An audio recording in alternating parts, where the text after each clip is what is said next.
ओम नमो भगवते वासुदेवाय। भक्तों, हम श्रीमद् भगवद गीता के चतुर्थ अध्याय दिव्य ज्ञान का श्रवण कर रहे हैं। श्लोक संख्या 13 तक श्रवण कर चुके हैं। आज हम श्लोक संख्या 14 का श्रवण करेंगे। 13 में हमने श्रवण किया था कि भगवान कहते हैं, मैं गुण और कर्मों के अनुसार मैंने मनुष्यों को 4 भागों में विभाजित किया है। ब्राह्मण, क्षत्रिय, वैश्य और शूद्र, कि उनके गुण और कर्म के अनुसार मैं उन्हें इस तरह से इन वर्गों में उत्पन्न करता हूँ। तो आज हम श्लोक संख्या 14 में श्रवण करेंगे कि यहाँ भगवान कहते हैं कि देखिए, मेरे ऊपर किसी भी कर्म का प्रभाव नहीं पड़ता है, ना मैं किसी कर्म फल की इच्छा करता हूँ। जब मैं मनुष्य रूप में अवतरित होता हूँ तब भी मेरे ऊपर किसी कर्म का प्रभाव नहीं पड़ता है और न मैं कर्म फल की कामना करता हूँ। फिर कहते, जो व्यक्ति सत्य को जान जाता, वास्तविक सत्य को जान जाता है, वह व्यक्ति भी इन कर्म फलों के बंधन में नहीं बंधता है। कौन? जो वास्तविक सत्य को पहचान जाए, समझ जाए कि वास्तविक सत्य क्या है, वह इन सांसारिक मोह माया इंद्रिय विषयों के भोग में नहीं फंसता है। तो आइए श्लोक, न माम कर्माणि लिम्पन्ति न मे कर्म फले स्पृहा इति माम यो अभिजानाति कर्मभिर न स बध्यते।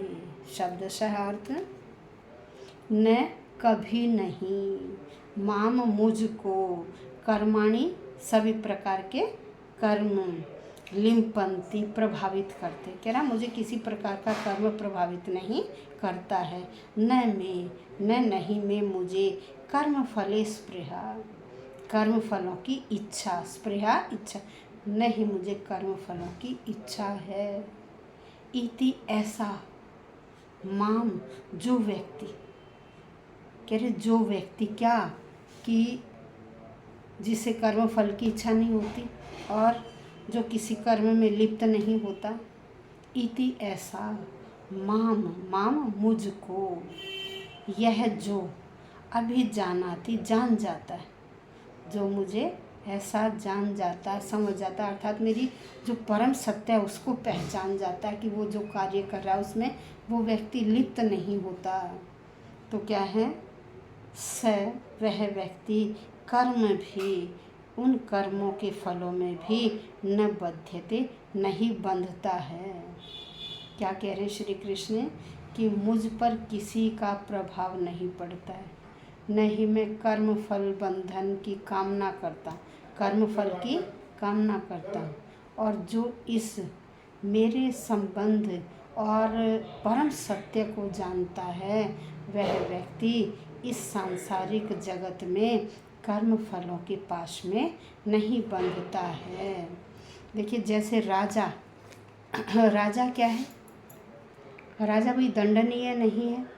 राजा क्या है? जो संविधान के नियम हैं, इस भौतिक जगत के जो संविधान के नियम बताए गए हैं, उनमें क्या कि राजा न तो दंडनीय होता है, न ही किसी राज नियमों के अधीन रहता। जो ये कहते हैं, जो व्यक्ति ऐसा कहते हैं कि, वैसे तो देखा जाए राजा भी नियमों में बंधा हुआ है, उसे भी तो अपनी प्रजा के लिए कार्य नियमों में रहकर ही तो करने।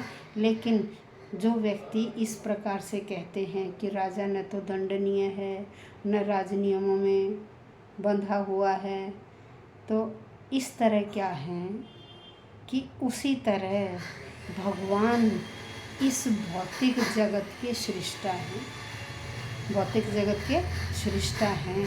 और भौतिक जगत को, जो भौतिक जगत के कार्य हैं वह उनसे प्रभावित भी नहीं होते, क्योंकि वो जगत को बनाने वाले हैं। जगत को बनाने पर भी वह क्या है, उससे पृथक अलग ही रहते। भाई जगत को बना दिया और वो उससे अलग रहते हैं। और जीवात्माएं क्या करती हैं, हम मनुष्य क्या करते हैं, अपने कार्यकलापों से, अपने कर्मों से हम कर्म फलों में बंधे रहते हैं।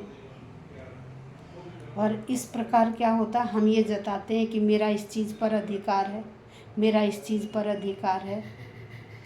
और हम जीवात्माएं अपनी अपनी इंद्रिय तृप्तियों में लगे रहते हैं। भाई विषय भोगों में हम लगे रहते हैं।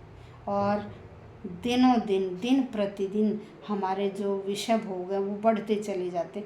हमारी कामनाएं कभी शांत नहीं होती, वह कामनाएं बढ़ती चली जाती हैं। और उन कामनाओं से हमें सुख की प्राप्ति होती है, उन कामनाओं से हमें सुख की प्राप्ति होती। ये सारी चीज़ें भगवान ने हमें क्या दी, किस लिए दी, कि हम उन चीज़ों का प्रयोग करें। और भगवान ने इस माध्यम से हमें सारी सुविधाएं प्रदान की हैं।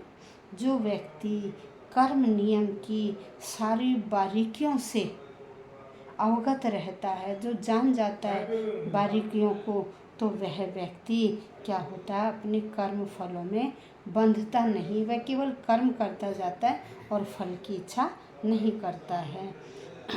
तो क्या है, और वह व्यक्ति भगवान के दिव्य स्वभाव, दिव्य स्वरूप को भी जान जाता है। और उसे यह पता होता है कि यह मेरे लिए सही है और यह गलत है। वो फल की इच्छा नहीं करता, केवल कार्य करता जाता है। भगवान के कार्यकलाप सामान्य व्यक्तियों की तरह कर्म फल के लिए होते हैं। और निश्चित रूप से वो जो कार्य हैं हमें क्या करते हैं, कर्म फलों में बांध देते हैं। लेकिन जो व्यक्ति उनको, कर्म फलों को या भगवान के परम सत्य को जान लेता है, तो वह क्या होता है, वह व्यक्ति स्थिर बुद्धि, या वह व्यक्ति, वह जीव मुक्त हो जाता है, वह परम धाम को प्राप्त हो जाता है। यह श्री कृष्ण भगवान ने अर्जुन को बताया। तो आज हमने श्लोक संख्या 14 में यह श्रवण किया। कल हम श्लोक संख्या 15 का श्रवण करेंगे। धन्यवाद भक्तों।